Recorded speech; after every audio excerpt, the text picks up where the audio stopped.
Hey guys, what's up? Matt here. Welcome to the episode of Coffee is for Closers. Today we have an old friend and old personal training client of mine called Lee Ponsky. So Lee is a man of many pursuits, but I'll let him sort of go into that. But Lee, thank you so much for being here. Thanks for having me. I'm excited to talk to you. Ex-Special Forces sniper turned entrepreneur. I've scaled numerous businesses to 8 figures. My name is Matt Ryder. This is my podcast, and I'm telling you to put that coffee down. Yeah. So we met, you moved to Sydney for a year.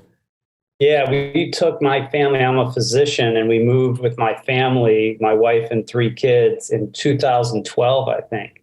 Yeah. And we moved to Sydney just to have a different year, life short, and have an amazing experience. And met you. We were running one of your gym at the time in Oxford Road. Yeah. Right across from where we're living. Yeah.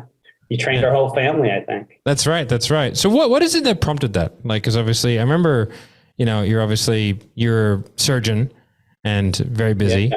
And then all of a sudden you're just like, you know what? YOLO, I'm going to go to Australia for a year.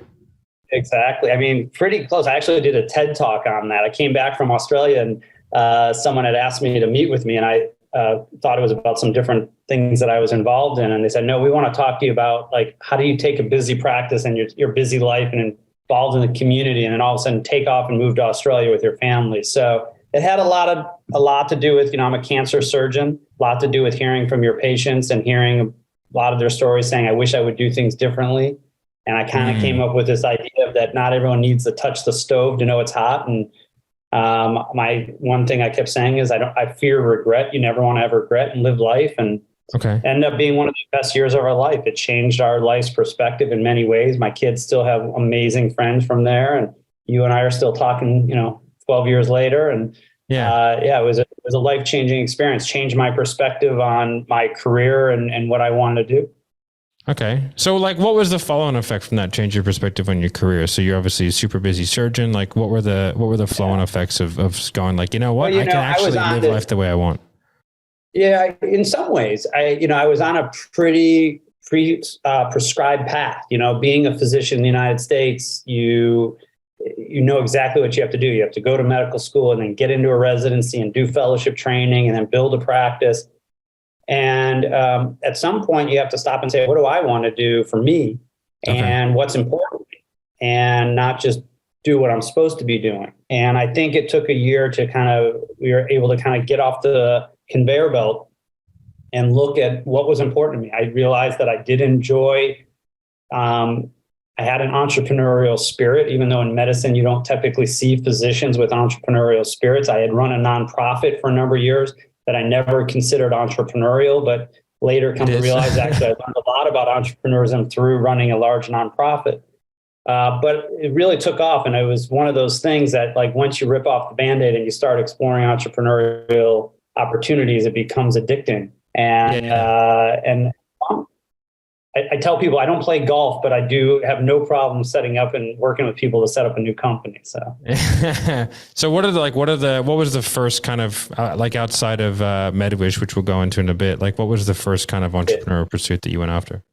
Well, when we were in Australia, we were sitting on the beach, noticing that everyone had tattoos, and I said to my kids, if you could make $1 from every person on this beach, what would you do? And my one kid said, well, they all are going to need a coffin. You're going to have to bury them. I said, well, that's true. That's a good idea. That's true. And we started talking about tattoos, and my kids were changing the screen on the case on their iPhone. Like, they wanted to change them every day, and they were on Facebook or whatever, and they would be changing their picture every day. And I said, it's interesting. There's just this idea of change all the time. And so we started this idea of, what if we created this idea that people who want to change their tattoos, and that maybe not everyone's going to want every tattoo forever, or maybe one comes out bad. And is there an opportunity to do tattoo alterations and take a tattoo that maybe people not only just regret or don't like, or they want more, real estate. They're you got a sleeve there. Maybe you want something else. You don't have enough real estate. You got your left arm there. So make a long story short, we went around, my wife and I, to all the tattoo studios we can find in Sydney and asking about that. And every one of them said, yeah, we have people coming in and ask about it, and this is where we send them. And it was usually to a dermatologist's office. And we had heard a lot of the tattoo shop said a lot of their clients didn't like going to the dermatologist's office because they'd often make them feel like an ass because, oh, why did you get that tattoo? Instead of creating a warm and welcoming environment, says, yeah, let's make this cool. So we came back to the US and we talked to some friends who thought it was a crazy idea. And we started ink on, ink off. And it basically became a Medi spa. It's still tattoo removal. It's been almost 10 years now. And the tattoo removal portion of our business is probably the biggest portion of our business. It became our main brand. Yeah. To make sure that we weren't anti-tattoo, we hired a high-end tattoo artist to be in the studio with us. So we do tattoo on, tattoo off. And there's just a lot of people, they don't have to apologize, no apologies. There's nothing like you didn't do anything wrong. You just don't like a part of your tattoo, or you want to make more room, or we had one big guy came in, biker guy came in, and he had this amazing tattoo on his arm, but the tattoo artist it was a hawk, but but the face they made of a dove. So they had this amazing eagle tattoo on his arm, but the face of a dove. So we lasered the face, and our tattoo artist. Strange choice. Yeah. Strange choice. So, we added additional things that people wanted. We added cool sculpting and hair removal and things that people were asking about. But that was our first entree into learning about. Got the bug. What it's like in marketing and get out there and how do you reach customers. And it was fun. And you're still full-time surgery, still running the department? Yeah, I'm the chairman of a department of urology at University Hospitals in Cleveland. We have a full department, I have a full practice, mostly cancer related. So I say I don't golf, I do this, and this is what I do. This is my hobby, I guess, if you will. But find good people, to surround yourself with good people who can help get things moving. I think one of the most interesting things that I found when I was with you, when it's sort of like when I was interacting with you a lot when you were living in Sydney, because we all became quite good friends, like hanging out. And it was, and then we went and stayed, me and Sammy, before we had kids, we came and stayed with you, and probably still to this day, the most beautiful house I've ever seen in Cleveland. That is a stunning house. Just we're waiting for you to come back with the kids. Yeah, no, we definitely will. Maybe not when it's -14, but we're trying to avoid that. But yeah, it was just the fact that like you had such an interesting outlook. And I think that's probably why they asked you to do the TED Talk. Cause I think initially when they asked you, you'd said that like you thought it was going to be about urology or about cause you were like is it microsurgery? Is that what you kind of specialize? I thought they were going to talk about my nonprofit MedWish. That's usually what people want to hear about. Yeah. Okay. And then when they said, no, it wasn't about MedWish, I thought it might've been about, robotic surgery and prostate cancer. And they said, no, we want to hear about your year abroad. Yeah. And that's such a funny thing because like anyone can do it. It's just, I mean, obviously if you have the means, but like it's not, I think it's not as difficult as people think it is in terms of taking the year off, you mean? Yeah. Like it can be done, but I think like emotionally people are so kind of tied into what they do on a day-to-day basis that like the change of that is almost like it's a bigger step than the actual like logistics of doing it.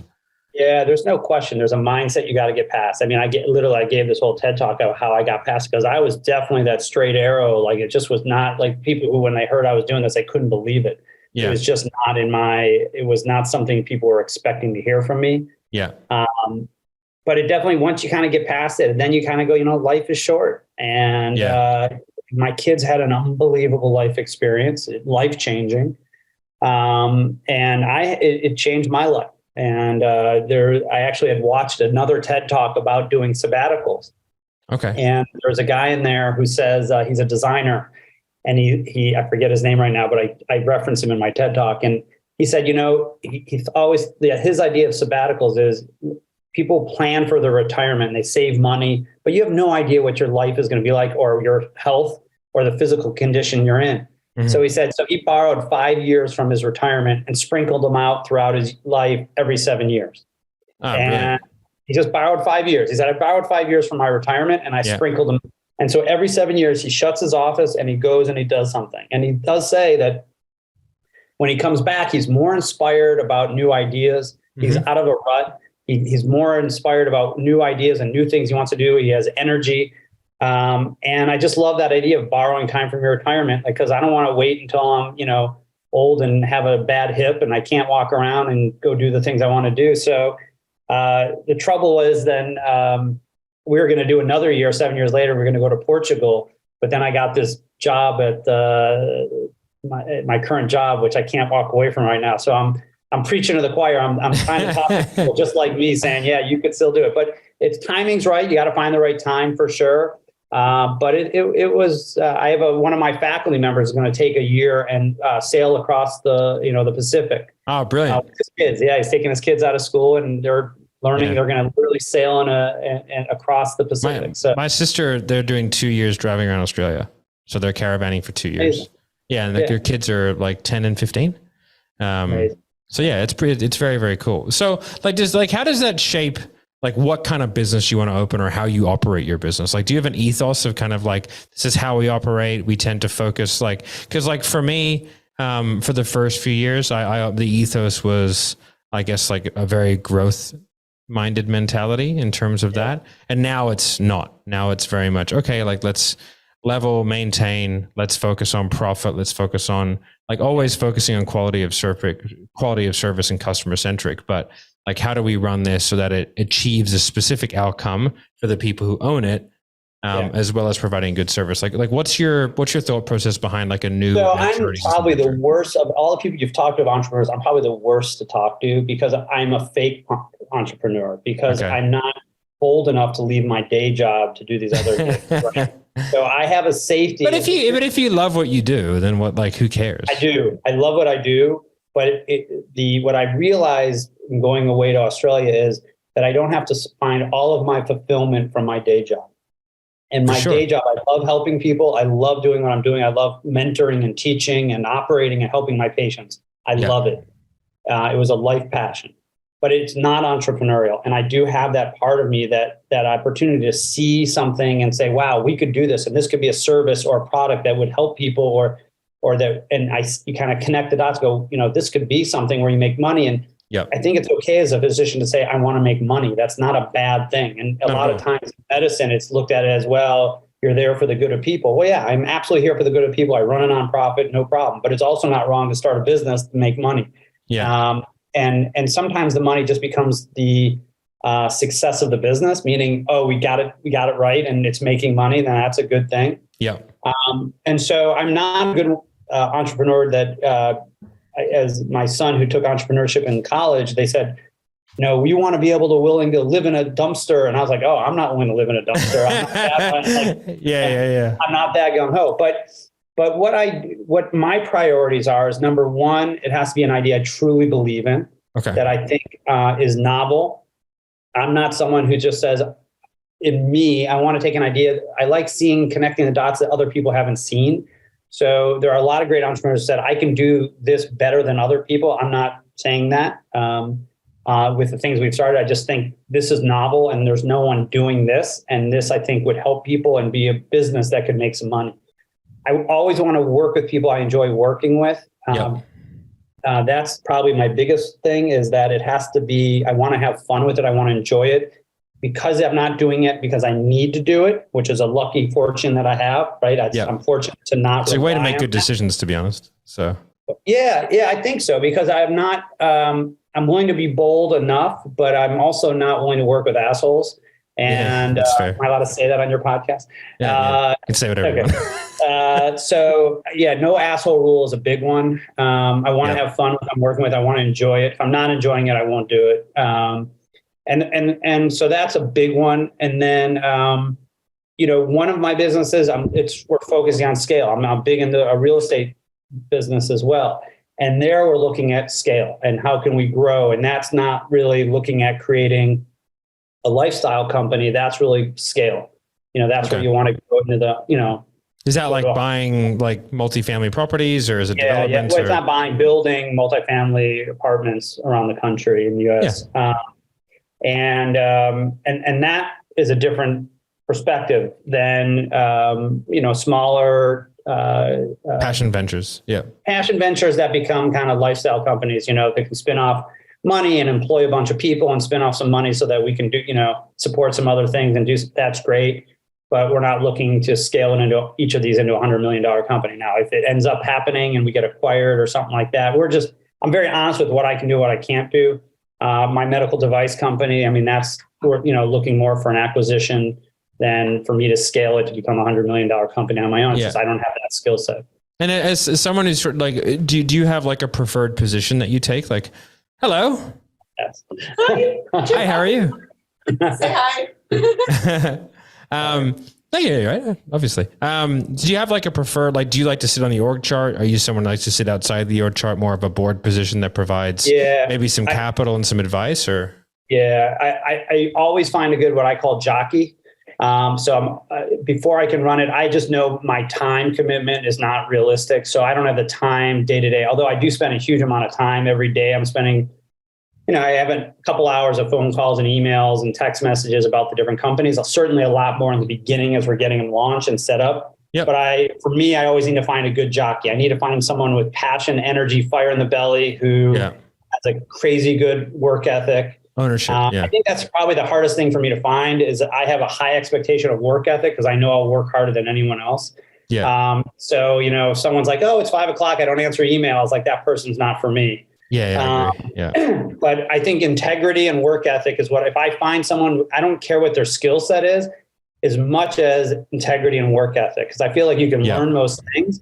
So when I find someone to do that, I kind of talk about, that book, Good to Great.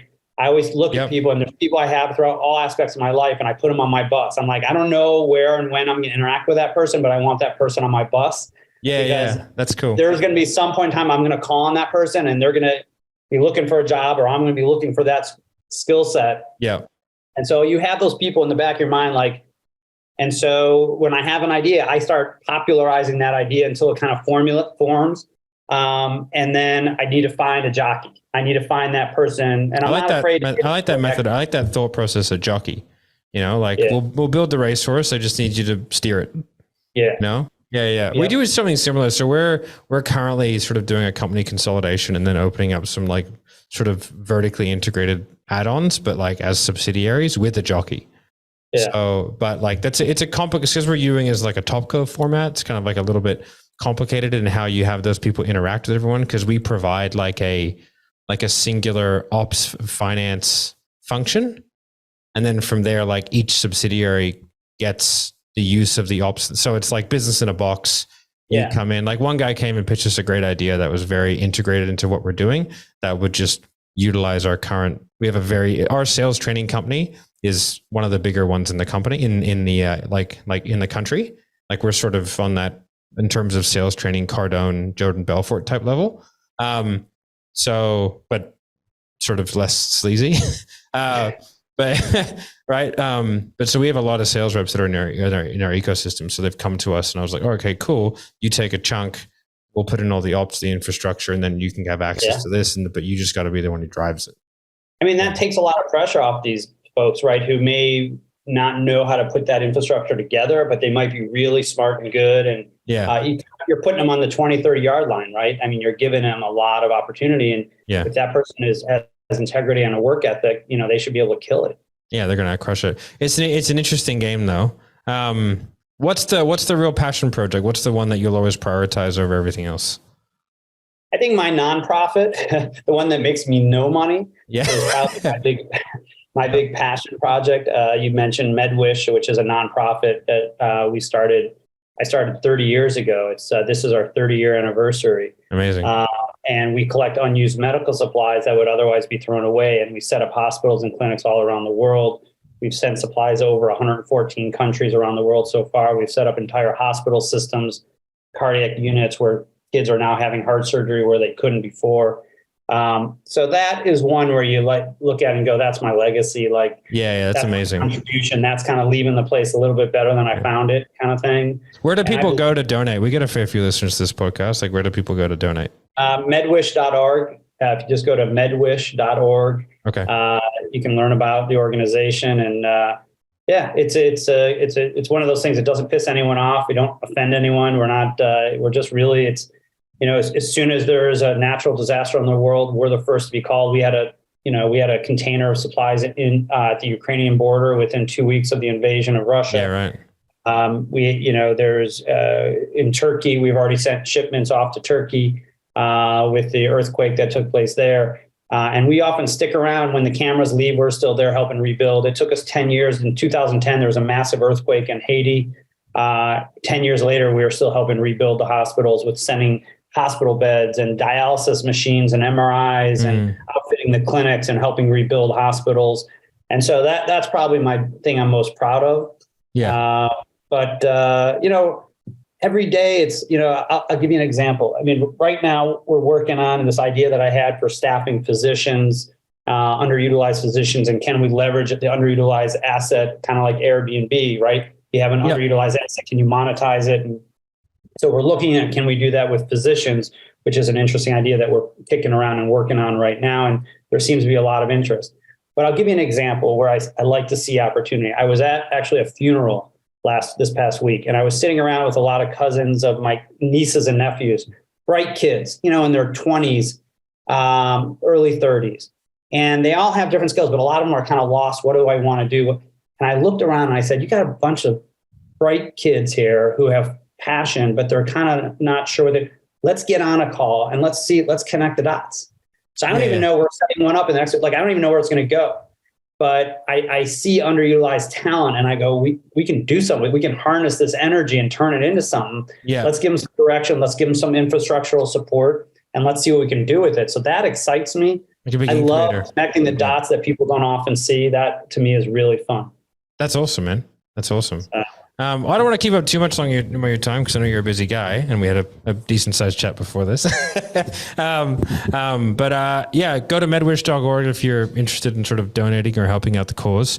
And from memory, you take like unused or like sort of like discarded medical stuff. And then from there you, like, for example, like if a scalpel hits the air at the wrong angle, they throw it away in the West, right? But you guys can take that, if you're gonna, if you're going to have your hernia fixed, they might open up 10 packages of suture and they only use 6. Well, the other, 4 are still perfectly good. And so we say, don't throw those away just because they're open up for mat. We'll save those and we'll send them to somewhere that they need them where they have, they're using fishing line to sew people up, which was what we did when I was in Nigeria. Or an old hospital bed that, just as a hospital bed, but now these current day hospitals have beds that rotate patients, right? So hospitals that we go to here, we expect the latest and greatest hospital beds, but the ones that just are a bed are still good hospital beds that in, Guatemala, they'd be thrilled to get them. So when the hospital gets the new hospital beds that rotates a patient, the old ones get put into a storage facility. And then they call us and say, can you get these out of our storage facility? And we can set up hospitals with just perfectly good. Or a dialysis machine, the new dialysis machine may dialyze someone in 3 hours where the old one is 4 hours. Well, still works pretty good and will help. Yeah, exactly. That's phenomenal, man. It's always really good catching up with you. We'll also link down. Congratulations on what you're doing. I just think it's awesome. And I'm excited to watch this continue to grow for you. Awesome. Thanks, man. Well, if you guys, thanks for coming. This next episode of Coffees for Closers. Like, subscribe, email, all that kind of good stuff. And we'll catch you on the next one. Put that coffee down.